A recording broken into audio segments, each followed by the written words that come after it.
بار الہ اس عبادت ذکر، اس صفحے ازا کا جس مقصد کے لیے اہتمام کیا گیا، اس مقصد کو تو بہتر جانتا ہے، اسے اس کی تکمیل تک پہنچا۔ بار الہ اس عبادت ذکر کو بانی مجلس اور حاضرین مجلس کے لیے ان کی زندگیوں میں اس ذکر کی برکتوں کو شامل حال فرما۔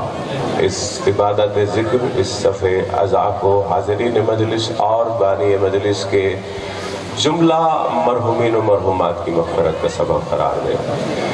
بار الہ عرفان حق کے مسافروں کے سفر عرفان کو تسلسل منزل عطا فرما، عابد و معبود کی معرفت عطا فرما، شاہد و مشہود کی ولایت پہ ثابت قدم رکھ۔ ہماری ہر دعا کی ایک دعا، ہمیں یتیمی سے نجات دے، ہمارے وارث کا جلد ظہور فرما۔ قبولیت دعا کے لیے ایک مرتبہ مل کر بلند آواز سے درود کی تلاوت فرما دے۔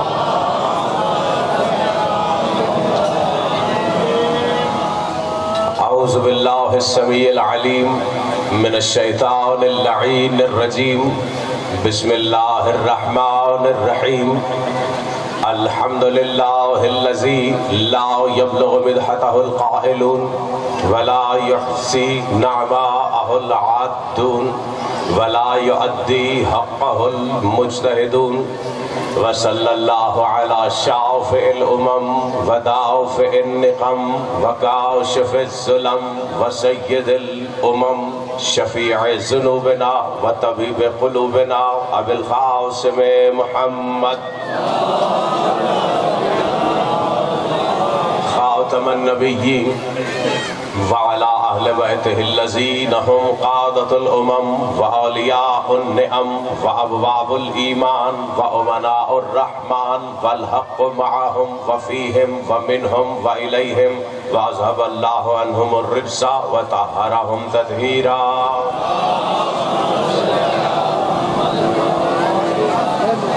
واللعنة الدائمة على أعدائهم أجمعين من الآن إلى يوم الدين، أما بعد فقد قال الله في كتابه المبين، بسم الله الرحمن الرحيم، خلقوا كخلقه فتشابه الخلق عليهم۔ درود پڑھیے ذوات مقدسہ۔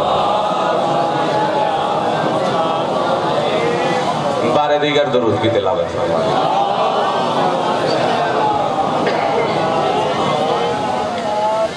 سامعین محترم، میرا اس مقام سے آپ حضرات سے یہ پہلا خطاب ہے، اور اس لمحے تک بظاہر میں آپ کے لیے اجنبی ہوں، لیکن آپ اگر میرے ساتھ ولایت کے آسمانوں میں سفر کا آغاز کریں گے تو آپ کو احساس ہوگا کہ علی والے اجنبی نہیں ہوا کرتے۔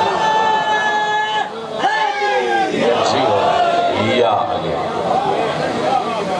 ایک مختصر سی آیت سے میں اپنی عبادت ذکر کا آغاز کر رہا ہوں، جس میں خالق الخلق مالک الملک رب محمد و آل محمد اپنے حبیب وجہ خلقت کائنات علت غائی ممکنات احمد و محمد کے لبوں سے جیو مشرکین کا شکوہ کر رہا ہے، یہ کہہ کر کہ حبیب یہ جو مشرک ہیں یہ کیسے جاہل ہیں جو میرا شریک بناتے ہیں، جو میرا شریک ٹھہراتے ہیں، کیسے جہالت پر مردہ ہے۔ خلق کا خلق ہی، جنہیں یہ میرا شریک ٹھہراتے ہیں، کیا انہوں نے بھی ویسا کچھ خلق کیا جیسا میں کرتا ہوں؟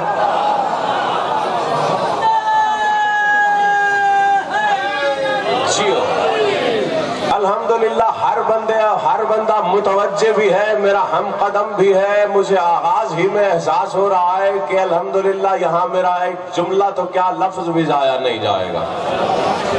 کیا کہا؟ حبیب جو میرا شریک ٹھہراتے ہیں، جس کو یہ میرا شریک ٹھہراتے ہیں، کبھی اس نے کچھ ویسا خلق کیا جیسا میں کرتا ہوں؟ پروردگارہ، تو نے اپنی کتاب میں ملائکہ کو بھی تو مصور کہا جب وہ بطن مادر میں تصویر کرتے ہیں تو جواب آئے گا کہ بے شک وہ تصویر بناتے ہیں، لیکن جیسی تصویر وہ بناتے ہیں وہ ویسی ہوتی ہے جو تم ہو۔ میں تو یہ کہہ رہا ہوں میرے جیسا کوئی پروردگارہ تو نے اپنے کلام میں عیسیٰ کو بھی تو خالق کہا، جواب آئے گا بے شک کہا، لیکن میں تو یہ کہہ رہا ہوں کہ جیسا میں خلق کرتا ہوں کوئی ویسا خالق بھی ہے۔ پروردگارہ آخر تو کیسا خالق ہے، تیری تخلیق ہے کیا؟ جواب آئے گا جسے تم خالق کہتے ہو وہ مخلوق کے خالق ہے، میں وہ خالق ہوں جو خالق خلق کرتا ہوں۔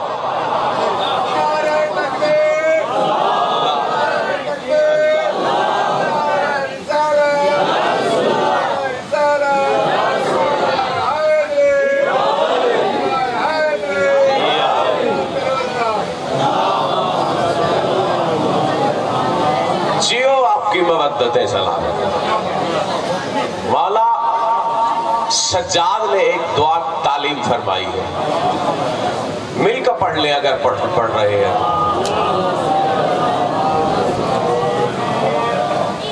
دعا بڑی طویل ہے، بس اس میں سے ایک جملہ صرف جس میں ایک پیغام ہے معرفت معصوم کے ذیل میں۔ فرمایا جب کبھی بھی دعا مانگو تو یہ کہہ کے مانگا کرو، اگر یوں کہہ کے دعا مانگو گے تو میں سجاد ضامن کبھی رد ہو سکتی ہی نہیں۔ فرمایا دعا مانگتے ہوئے کہا کرو اللہم انی اسألک بحق الذین اصطفیتہم من خلقک ولم تجعل فی خلقک مثلہم احدا۔ پروردگارہ تجھے تیرے اس مخلوق کا واسطہ دے کر سوال کرتا ہوں جسے تو نے مصطفیٰ بنایا ہے۔ وَلَمْ تَجْعَلْ فِي خَلْقِكَ مِثْلَهُمْ أَحَدًا۔ پروردگارہ اس مصطفیٰ کا واسطہ دے رہا ہوں کہ جس کے مثل تو نے اپنی خلق میں سے کسی ایک کو بھی نہیں بنایا۔ یعنی معصوم یہ بتا رہے ہیں کہ اگر اس انداز سے دعا مانگو گے رد نہیں ہوگی۔ آخر اس انداز میں بات کیا ہے، کمال کیا ہے؟ یعنی مولا سجاد یہ بتا رہے ہیں کہ مانگتے ہوئے اگر دل میں یہ بات ہوگی تو رد نہیں ہوگی۔ کون سی بات؟ دل میں یہ بات ہوگی اگر تم یہ مانتے ہوگے، اپنے دل سے اقرار کرتے ہوگے کہ ان جیسا کوئی نہیں ہے، پھر قبول ہوگی۔ اللہ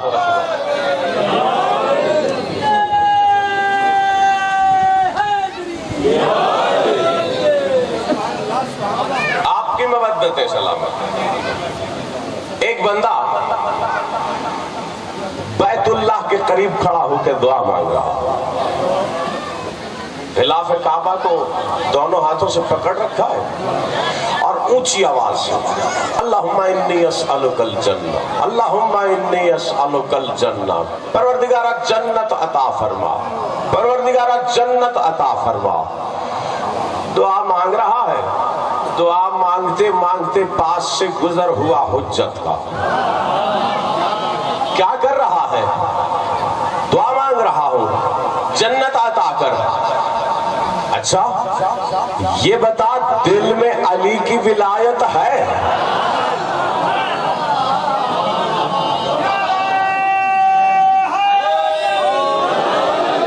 کہا جی دل میں تو کیا، رگوں میں خون بن کر دوڑ رہی ہے علی کی ولایت۔ فرمایا پھر یہ دعا نہ مانگ کہ جنت عطا کر، پھر یہ دعا مانگ پروردگارہ مجھے جنت سے نکال نہ دینا۔ حیران ہو کے کہتا ہے اچھا جنت سے نکالا بھی جا سکتا ہے؟ کہا تیرے باپ آدم کو نکالا نہیں تھا، اس نے ان جیسا ہونے کا سوچا۔ الحمدللہ میرا ہر سامنے میرا ہم قدم ہے، میں مختلف نوعیت کے جملے کہہ کر آپ کے معیار سماعت کو پرکھ رہا تھا، اور مجھے یقین ہے کہ جو میں منتخب کر کے آپ کی سماعتوں کے حضور پیش کرنے لگا ہوں ہر بندہ اسی طرح میرا ہم قدم رہے گا۔ ہو نا ہم قدم؟ آغاز کروں گفتگو کا۔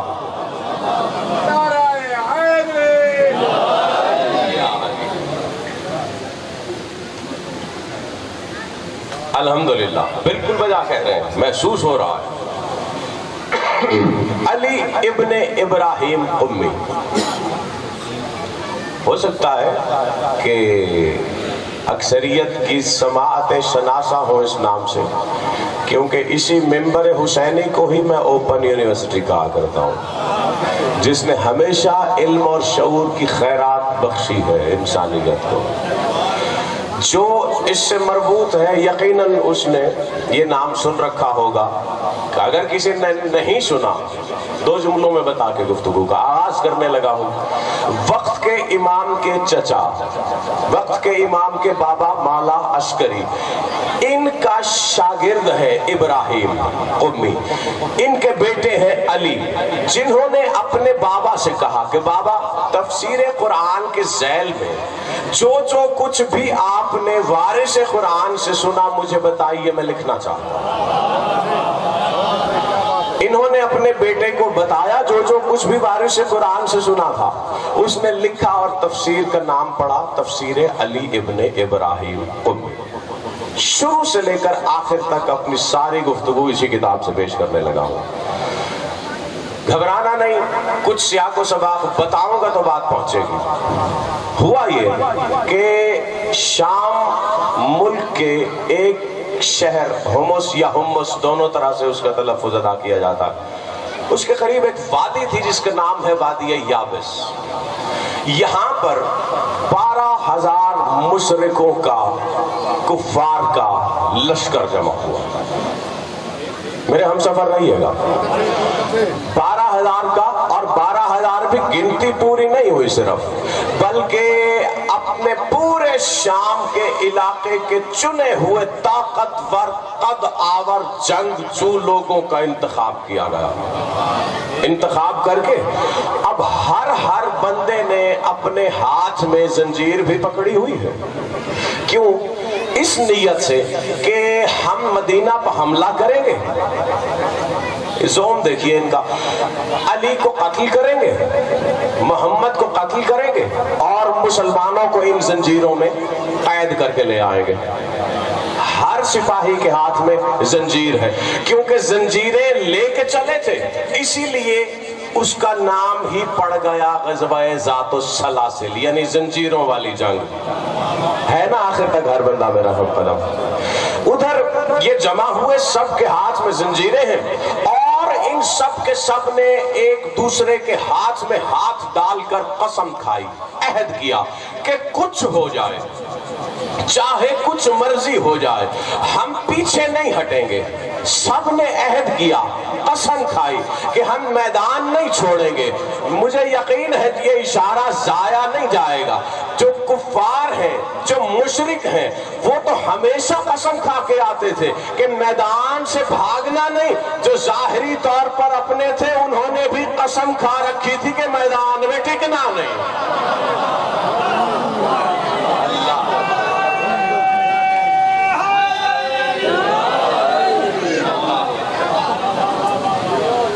قسم کھائی، عہد کیا کہ پیچھے نہیں ہٹنا۔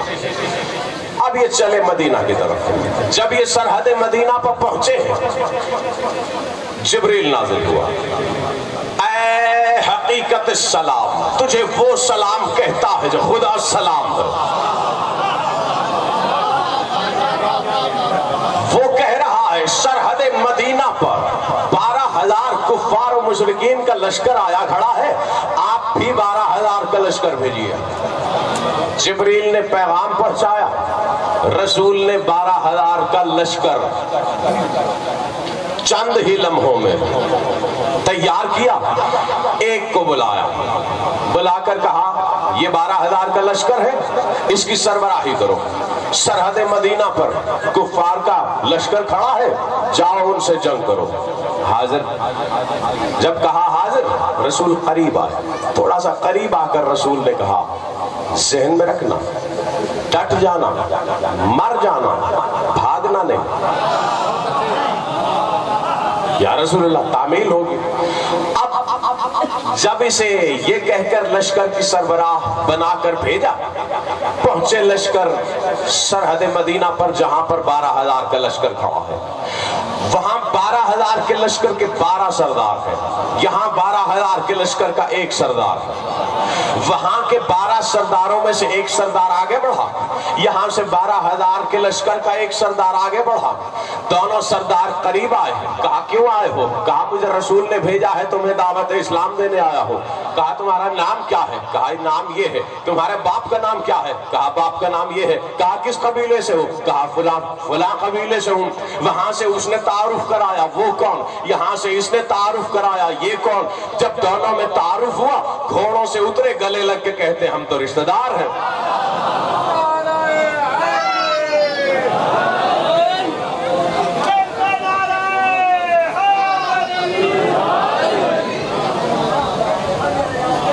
ہم تو رشتہ دار ہیں، رشتہ داروں میں کیسی جنگ؟ اچھا واپس پلٹے۔ لشکر اسلام نے کہا رسول کو عہد دے کر آئے تھے، واپس نہیں آؤ گے؟ کہا میں دیکھ رہا ہوں، بہت بڑا لشکر ہے، بہت بڑے طاقتور جنگجو ہیں، ان کے ہاتھوں میں زنجیریں دیکھ رہے ہو نا، چلو واپس۔ پہنچے واپس رسول کی طرف۔ رسول نے کہا کیوں واپس آئے؟ یا رسول اللہ رشتہ داری نکل آئی تھی۔ ہے نا میرے ہم قدم ہر بندہ؟ رسول نے دوسرے کو بلایا، بالکل وہی، یہ 12,000 کا لشکر ہے، اس کی سربراہی میں جاؤ، واپس نہیں آنا، ڈٹ جانا، مر جانا، ہٹنا نہیں۔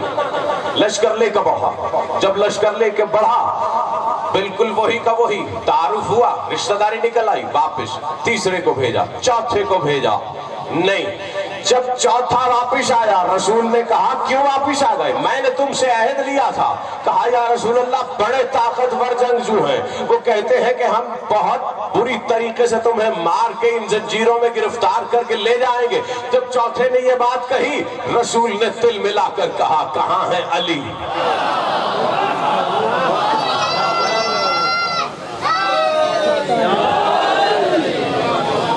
اب کوئی یہ نہیں کہہ سکتا کہ ہمیشہ رسول علی کو بلاتے تھے، علی کو بھیجتے تھے، علی ہی ہمیشہ جاتے تھے، فاتح بن کے واپس آتے تھے۔ نہیں، رسول نے پہلے اوروں کو بھیج کر کہا کہ میں تمہیں موقع دے رہا ہوں، کل کو یہ نہ کہنا ہمیں بھیجا ہی نہیں، ہماری باری ہی نہیں آئی، بلکہ حجت تمام کی رسول نے۔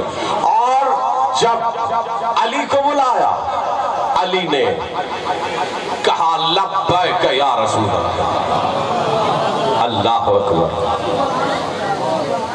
کہتا چلو جملہ یہاں پر، یہ جو آج جگہ جگہ گلی گلی لبیک یا رسول اللہ کے نعرے لگائے جاتے ہیں، یہ رسول کی نہیں علی کی سنت ہے۔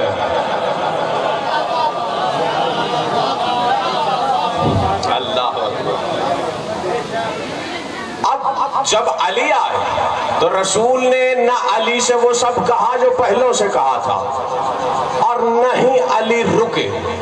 علی سے رسول نے کہا سرحد مدینہ پر لشکر کھڑا ہے، علی جاؤ ادھر۔ رسول نے علی سے کہا علی تیزی سے اپنے دلدل کی جانب بڑھے۔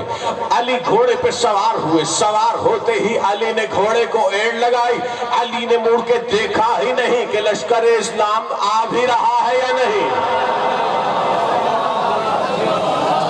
اللہ اکبر، اللہ اکبر۔ پہلے جو سربراہ بن کے جاتے تھے ان کے ساتھ جاتے ہوئے بھی یہ لشکر بڑا مطمئن ہو کے جاتا تھا۔ کیوں؟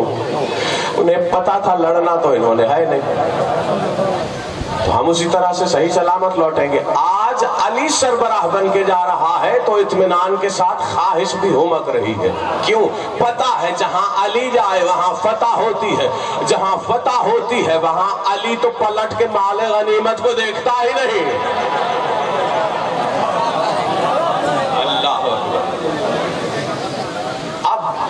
علی نے جو راستہ لیا، علی نے وہ راستہ نہیں لیا جس راستے سے روز جانے والے جاتے تھے۔ علی نے وہ راستہ لیا کہ جو فوراً سے پہلے بہت ہی کم وقت میں دشمن کے لشکر کے سر پر پہنچا دے۔ کہتا چلو جملہ یہاں پہ، علی نے پہلے والوں کا راستہ نہیں لیا، علی کہتے ہی اسی کو ہیں جو پہلے والوں کے نقش قدم پر نہیں چلتا۔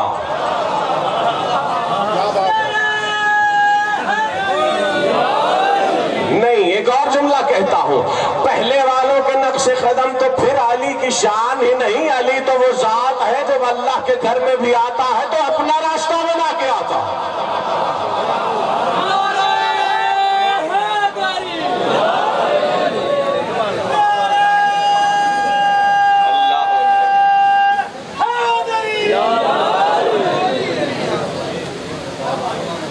اب علی بڑی تیزی سے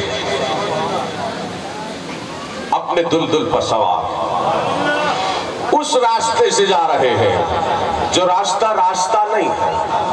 میں کیوں کہہ رہا ہوں یہ لفظ؟ اس لیے کہ جو راستہ ہوتا ہے نا، جب وہ راستہ بن جاتا ہے تو راستہ بننے کی وجہ سے خود بخود صاف ہو جاتا ہے، اس پر جھاڑیاں نہیں رہتی۔ انسان تو کجا، یہ ایسا علاقہ ہے آپ نے دیکھا ہوگا، اگر کسی جگہ پر مکوڑے بھی چلنا شروع کر دیں تو وہاں نباتات نہیں اگتے، دیکھا نا کبھی؟ اگر راستہ بن جائے کوئی جگہ وہ پھر راستہ ہی بن جاتی ہے، وہاں زمین بھی کچھ اگاتی نہیں ہے۔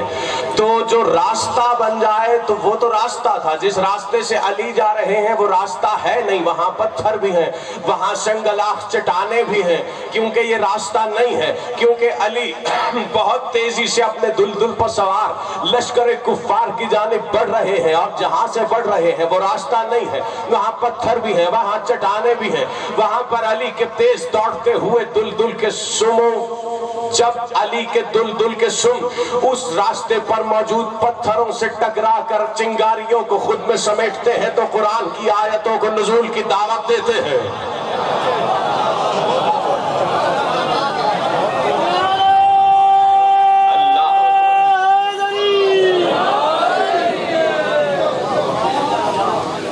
اللہ اکبر! صرف سم ہی دعوت نہیں دے رہے، بلکہ علی کا تیزی سے دوڑتا ہوئے دل کے نتنوں سے ابھرنے والے فراٹے بھی قرآن کو قسمیں کھانے کی دعوت دے رہے ہیں۔ اللہ اکبر! اب علی تیزی سے جب ایک نئے مقام سے ایک نئے راستے کو چنتے ہوئے دشمن کے لشکر کے سر پر پہنچے تو پہنچتے ہی علی نے کہا، لو آ گیا ابو طالب کا بیٹا۔ حالانکہ ایک جملہ کہہ رہا ہوں آپ کی بیدار سماعتوں کو دیکھتے ہوئے، وجہ اللہ کون ہے؟ علی، عین اللہ علی، نفس اللہ علی، جنب اللہ علی، قلب اللہ الوائی علی۔ اللہ اکبر! یہ جو اللہ سے بڑی کوئی حقیقت ہے کائنات میں؟ نہیں نا۔ تو علی کی وہ ہر نسبت جو اللہ سے منسوب ہے، چہرہ علی کا کہا اللہ کا جا رہا ہے، آنکھیں علی کی کہیں اللہ کی جاتی ہیں، اس سے بڑی کوئی ہے کمال کی بات؟ نہیں نا۔ تو پھر جب دشمن سامنے ہو تو بندہ اپنا سب سے بڑا کمال بتاتا ہے نا۔ علی نے یہ نہیں کہا وجہ اللہ آ گیا، نفس اللہ آ گیا، کہا نہیں، آ گیا ابو طالب کا بیٹا۔ وجہ کیا ہے؟ مل کر سبب کیا ہے؟ راز کیا ہے؟ ابو طالب کی نسبت سے علی تعارف کیوں کرا رہے ہیں؟ سبب یہ ہے کہ سامنے جو لشکر کفار و مشرکین کھڑا ہے نا، علی ابو طالب کا بیٹا کہہ کر انہیں یہ پیغام دے رہے ہیں کہ تم ہی تو ان ناپاک نطفوں کے ساتھ اٹھنے بیٹھنے والے کفار و مشرکین ہو کہ جب رسول کے آگے آتے تھے تو ہمیشہ ابو طالب آگے آ جاتا تھا، تم رسول کا بال بھی بیکا نہ کر سکے، میں اسی ابو طالب کا بیٹا ہوں۔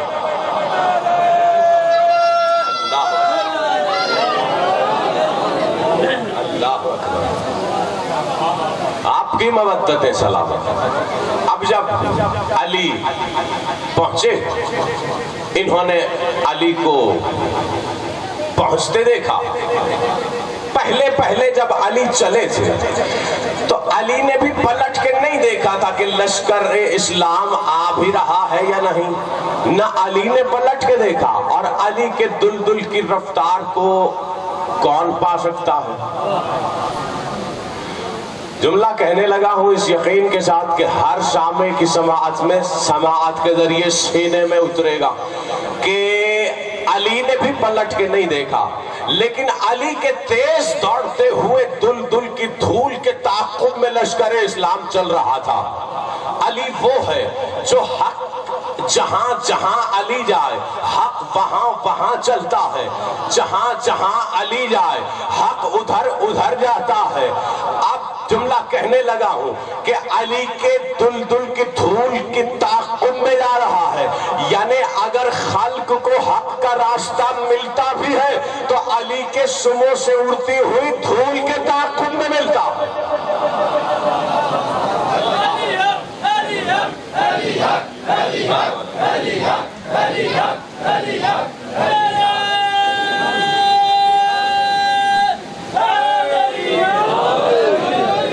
جیو سلامت رہو۔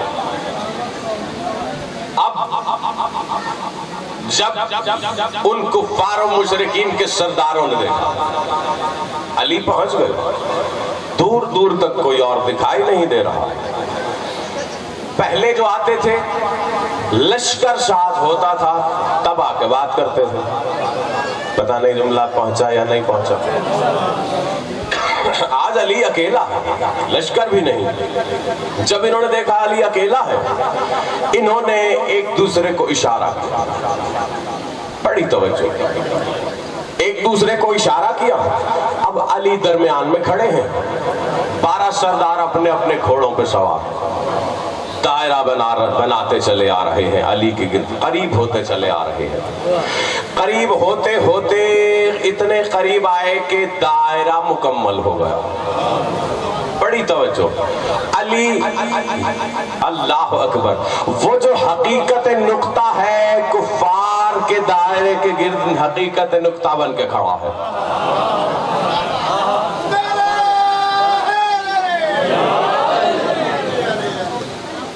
قریب آ رہے ہیں، علی انہیں آہستہ آہستہ قریب آتے دیکھ کے مسکرا رہے ہیں۔ علی نہیں، وجہ اللہ مسکرا رہا ہے۔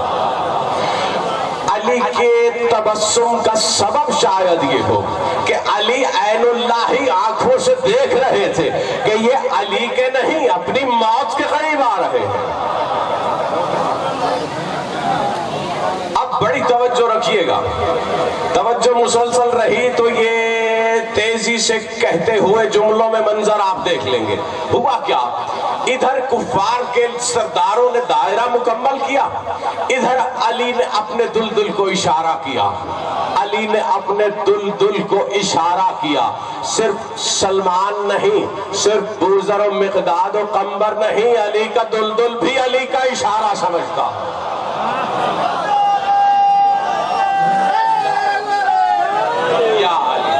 ادھر سے وہ قریب آ رہے ہیں، علی نے اپنے دل کو اشارہ کیا، ادھر علی کے دل نے علی کے اشارے کو سمجھا، اشارے کو سمجھا، علی کے دل نے چلنا شروع کیا، ادھر علی کے دل نے چلتے ہوئے دائرہ بنانا شروع کیا، علی کا دل نے دوڑنا شروع کیا۔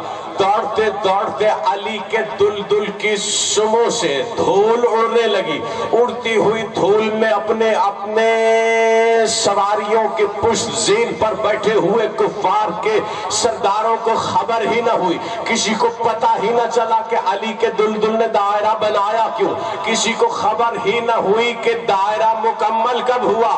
پتہ تب ہوا، پتہ تب چلا، خبر تب ہوئی جب علی کے دل کے سموں سے اڑنے والی دھول چھٹی۔ کفار کے لشکر نے دیکھا کہ ان کے سردار جو اپنے گھوڑوں کی زین پر بیٹھے تھے، اچانک باری باری ایک ایک کر کے سب کے سر خالی برتن کی طرح زمین پر گرنے لگے۔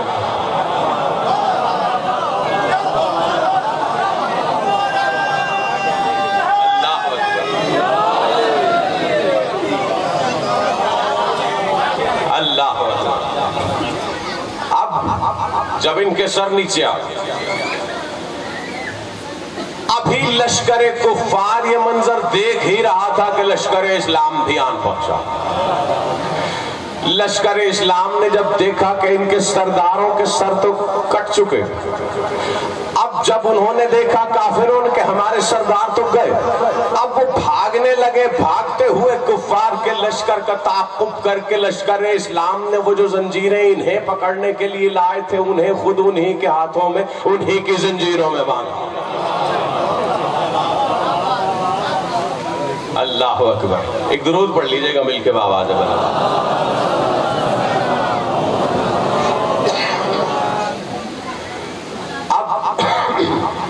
جب لشکر اسلام نے گرفتار کیا انہیں، علی آگے آگے، لشکر اسلام نے گرفتار کیا کفار کو اور وہ لشکر پیچھے پیچھے.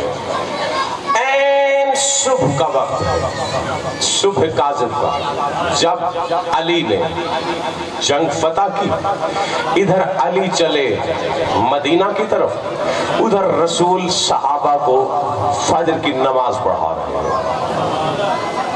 ہے نا میرے ہم قدم؟ صحابی جو رسول کی اقتداء میں نماز پڑھ رہے ہیں. اب اللہ جانے میں کیا کہہ سکتا ہوں کہ نماز میں جو توجہ ہوتی ہے وہ معبود کی طرف ہوتی ہے. لیکن پتہ نہیں کیا ہوا کہ جیسے ہی رسول کی نماز ختم ہوئی، صحابی رسول کے قریب آ کے کہتے ہیں یا رسول اللہ، جو سورہ آج آپ نے پڑھا ہے یہ پہلے کبھی نہیں سنا. کہا نیا سورہ نازل ہوا ہے. کون سے سورہ؟ رسول نے فرمایا بسم اللہ الرحمن الرحیم، والعادیات ضبحا فالموریات قدحا فالمغیرات صبحا فأثرن بہ نقعا فوسطن بہ جمعا. رسول نے فرمایا نیا سورہ نازل ہوا ہے جس میں وہ قسمیں کھا کے کہہ رہا ہے کہ مجھے قسم ہے تیز دوڑتے ہوئے گھوڑے کے سموں سے اڑتی ہوئی چنگاریوں کی، مجھے قسم ہے تیز دوڑتے ہوئے گھوڑے کے نتنوں سے ابھرتے ہوئے فراتوں کی، مجھے قسم ہے صبح دم لشکر کے سر پر پہنچ جانے کی. اللہ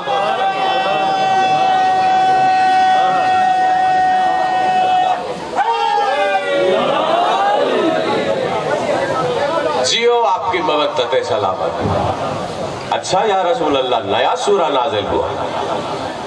رسول نے جب ان سے یہ کلام کیا پلٹنے لگے، نماز صبح تو پڑھ چکے تھے. رسول نے فرمایا کہاں جا رہے ہو؟ ایک عبادت تو کر چکے، دوسری عبادت کی طرف بڑھو. یا رسول اللہ کون سی عبادت؟ کہا میں نے تمہیں بتایا نہیں، النظر الی وجہ علی عبادت.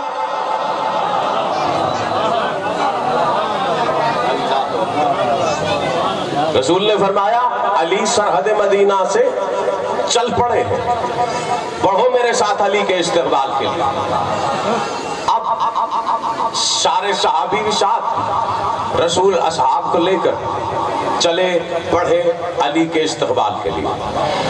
ادھر سے علی قریب آ رہے ہیں، ادھر سے رسول آگے بڑھ رہے ہیں. رسول نے آگے بڑھتے بڑھتے دور سے جب علی کو آتے دیکھا، توجہ میری جانب رکھیے گا، رسول نے دیکھا علی آ رہے ہیں، لشکر اسلام بھی پہنچ گیا. دور سے علی نے دیکھا رسول آ رہے ہیں، دور سے رسول نے دیکھا علی آ رہے ہیں. انہوں نے جب ایک دوسرے کو آتے جاتے دیکھا، پہنچتے آتے ہوئے دیکھا، پہنچتے ہوئے دیکھا، زین پر بیٹھے ہوئے علی نے احترام رسالت میں چاہا کہ گھوڑے سے اتر جائیں. ادھر ہونے کو ہونے سے پہلے جاننے والے رسول نے اللہ کے ارادے کو بھانپا. دور سے رسول نے اشارہ کیا نہیں علی آج گھوڑے سے نہیں اترنا. کیوں؟ کیونکہ آج تمہاری شان میں نہیں، تمہارے گھوڑے کی شان میں آیتیں اتری.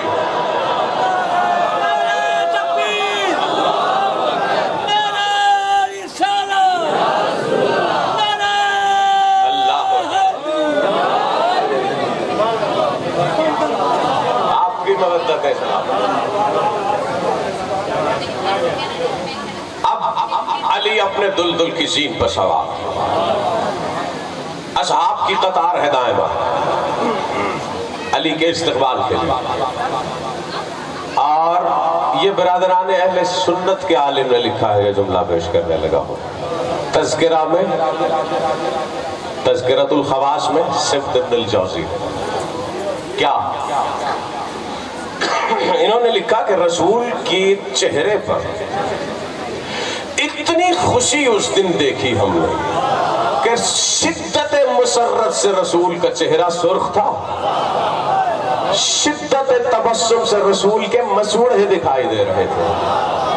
اور پھر آگے انہوں نے جو جملہ لکھا جس کی وجہ سے میں نے نام لیا کتاب کا، کیوں اس لیے لیا کہ جملہ بہت بڑا کہنے لگا۔ لکھتے ہیں کہ ہوا یہ کہ جب علی قریب آئے ہیں، جیسے ہی قریب آئے جو اصحاب کھڑے تھے تیزی سے چلے اپنے گھروں کی طرف، اپنے گھروں میں گئے۔ گھروں میں جا کے اصحاب میں سے کئی افراد نے اپنے اپنے بچوں کو اٹھایا، بچوں کو اٹھا کر لا کر اسی قطار میں کھڑے ہو گئے جہاں پہلے کھڑے تھے۔ اب خرامہ خرامہ علی اپنے دلدل پہ سوار قطار کے درمیان سے گزر رہے ہیں۔ جس صحابی کے قریب آتے ہیں اپنے بچے سے پوچھتا ہے یہ کون ہے؟ اگر وہ کہہ دے کہ یہ تو وہ ہے جسے اللہ نے مولا بنایا ہے، اس کا ماتھا چوم لیتا۔ اگر بچہ کہتا مجھے کیا پتا یہ کون ہے، اسے زمین پر پھینک کے کہتا تو بھی خائن، تیری ماں بھی خائن۔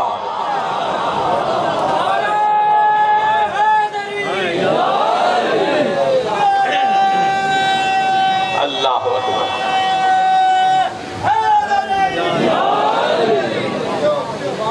یہی وہ موقع تھا جہاں پر رسالت مآب نے علی کی شان میں کئی احادیث بیان فرمائی۔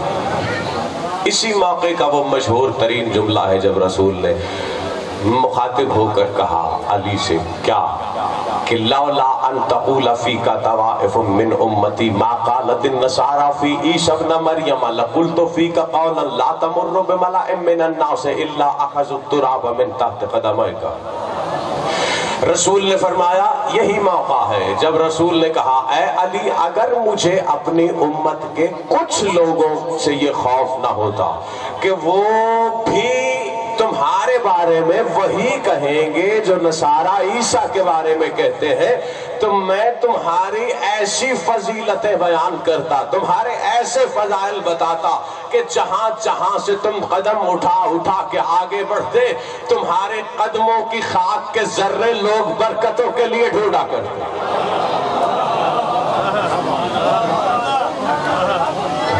ایک درود پڑھ لیجئے گا مل کے بابا۔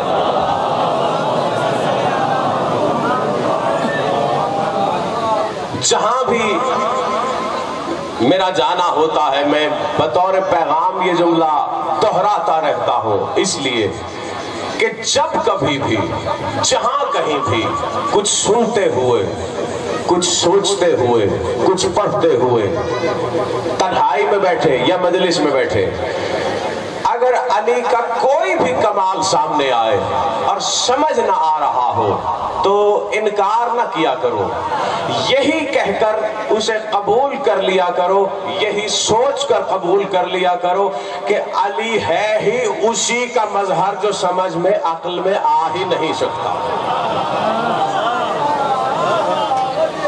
بس ایک درود پڑھ لیجئے گا مل کے بآواز بلند۔ یہ بھی برادران اہل سنت کی حدیث کی کتابوں میں یہ حدیث متعدد سے زیادہ کتابوں میں موجود ہے، کنز الامال میں علی متقی ہندی سے لے کر تقریباً حدیث کی مصادر کی کئی کتابوں میں یہ حدیث موجود ہے جس میں رسول نے یہ فرمایا، حدیث قدسی ہے بھی حدیث قدسی، جس میں وہ یہ کہہ رہا ہے کہ وَعِزَّتِي فَوَعِزَّتِي وَجَلَالِي، وہ اپنی عزت کی قسم کھا رہا ہے، اپنے جلال کی قسم کھا رہا ہے، اپنی عزت اور اپنے جلال کی قسم کھا کر کہہ کیا رہا ہے فَوَعِزَّتِي وَجَلَالِي لَأَدْخُلَنَّ الْجَنَّةَ مَنْ أَطَاعَ عَلِيًّا وَإِنْ عَصَانِي فَوَعِزَّتِي وَجَلَالِي لَأَدْخُلَنَّ النَّارَ مَنْ عَصَىٰ عَلِيًّا وَإِنْ أَطَاعَنِي۔ اپنی عزت کی قسم کھا کر، اپنے جلال کی قسم کھا کر اللہ کہہ رہا ہے کہ مجھے میری عزت کی، مجھے میرے جلال کی قسم، میں ہر اس بندے کا منزل، ہر اس بندے کا ٹھکانہ جنت بناؤں گا جس کے دل میں علی کی ولایت ہو، چاہے میرا نافرمان کیوں نہ ہو۔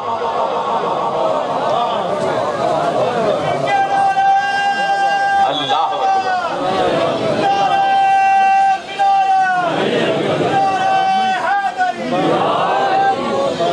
اور پھر یہی